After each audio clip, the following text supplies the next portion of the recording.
and welcome to another video from Colour with Claire. Today I'll be showing you a cheaper alternative to Posca pens, and that is the humble chalk pen. Now, before you all run to the comments to tell me that Posca pens are filled with an acrylic paint-like substance, not liquid chalk, I know this. However, chalk markers perform almost identically to Posca on paper, and they have a pretty good opacity, even if they're not maybe quite as opaque as Posca. So I thought they'd be a really great way of amassing loads of colours much cheaper, or as a supplement to the Poscas that you already own. Now, of course, these were originally designed to be blackboard pens because, of course, they're made from chalk. And Arteza have included some little blackboard stickers that you can wipe clean and reuse multiple times. But as usual, I'm always on the lookout for supplies that I can adapt to use in colouring books, whether they're meant to be or not. So I have the maximum set of 42 colours here, but you can get smaller sets, which I'll tell you about later. These are pump action pens, just like Posca. So when you first get them, they'll need priming, which is basically pumping them up and down until the paint makes its way down the nib and fully saturates it, ready to use. Here you can see I'm pumping the nibs up and down until I start to see the paint flowing down the nib. Then a couple of seconds later, they're ready to use. Now, you only have to do this once when you first get them, not every time you pick them up, so it's just an initial thing to get them going.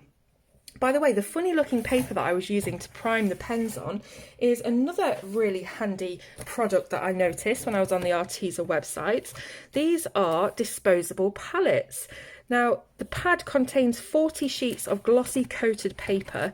If I'll just show that one stuck to the front because I've just been using it, that you can use as a palette for mixing paint on. They even have the thumb hole so you can feel like a legit artist when you're using them. So it's pretty cool actually. I'm going to be showing you another technique you can use this paper with a bit later in the video.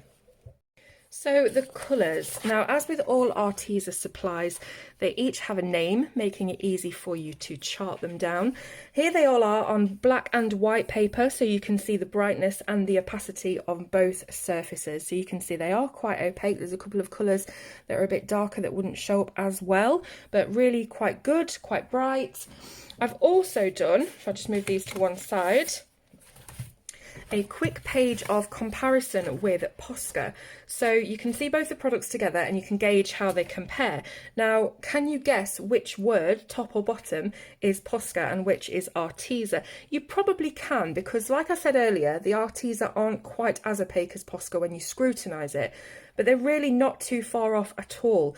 So to put you out of your misery, the top colour of each word is Posca and the bottom is Arteza. So you can see, if you just look at this one, you can see it's kind of a little bit less opaque than the top one, but you know, they really do match up quite well and there's not that much difference at all. Now, it's the white Posca and gel pens that are mostly commonly used to add embellishments onto colouring pages, whether that be highlights or starry skies. So I thought what I'd do is a comparison of whites so you can see how they look over the top of coloured pencil. I'm going to do a quick Burnish Blend with Prismacolors depicting typical night sky colours. Then we'll do some white dots with Posca and Arteza to see the difference, if any. So I'm going to zoom you in a little bit.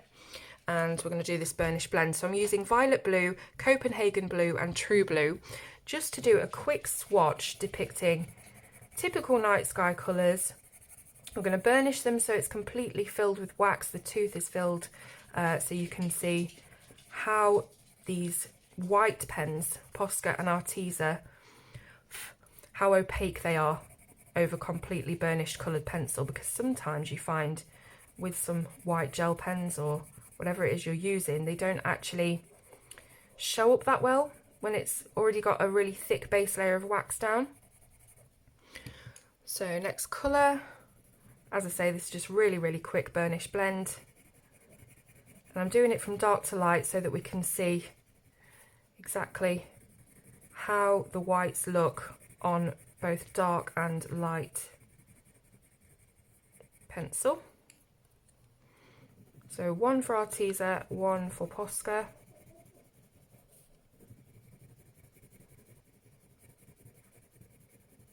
There we go. Now, let's do the Arteza first of all. So I've just got the white one here. Just going to dot it on. There you go. Really nice and white, bright and opaque.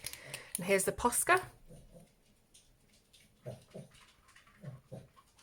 There we are, you see, so there's not much difference whatsoever.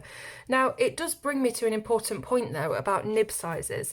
Posca have lots of different nib thicknesses, from pinpoint to wide chisel, but Arteza only have two. This rather chunky bullet nib on the end, and if you use the tweezers that come inside the box, you can pluck it out and turn it round, and there is a chisel nib on the back. But that's all they have, the chisel and the bullet. They have included, if I just bring the box back down for a second, they do include in the box, there's the tweezers, they include 2 bags of replaceable nibs. So if anything happens to these nibs, if they wear down or you need them replacing, they have those replacements in the box ready for you. Don't want to say free of charge because of course you've paid for it, but they're there, they're included. So it doesn't solve the problem though of getting really tiny dots of white out of this Arteza pen, but there is a bit of a solution to this. Now I'm bringing back the disposable palette pad that I used earlier, this one here. I'm going to get the new sheet, and what I'm going to do is I'm going to take the Arteza pen, I'm going to scribble some of the white paint onto the palette. Now you can use any kind of non-porous glossy surface to do this on. You don't need this paper, you can use a ceramic plate or the cover of a magazine, anything glossy, and just use something very sharp to pick up the paint and dot it down. Now I'm using a sharpened colourless blender pencil, which works great because it's got no pigment to sully the white, but you can use anything like a pin, be careful, or one of those dotting tools that they use for nail art, anything you can find around the house that will do the trick, and it isn't going to cost you anything. So if I just do this, you can see, keep picking up bits of paint, we're getting some really tiny pinpoint stars with the pen, with the ink, and it works just as well. So there's a little tip for you there, and see how identical it looks to using a gel pen. Okay, so now that we've seen them in action, how much are they and how do they compare to Posca in value? So this set of 42 that I've shown you today, this big box here, let me zoom out a little bit, there we go. This set is currently $38 or £43.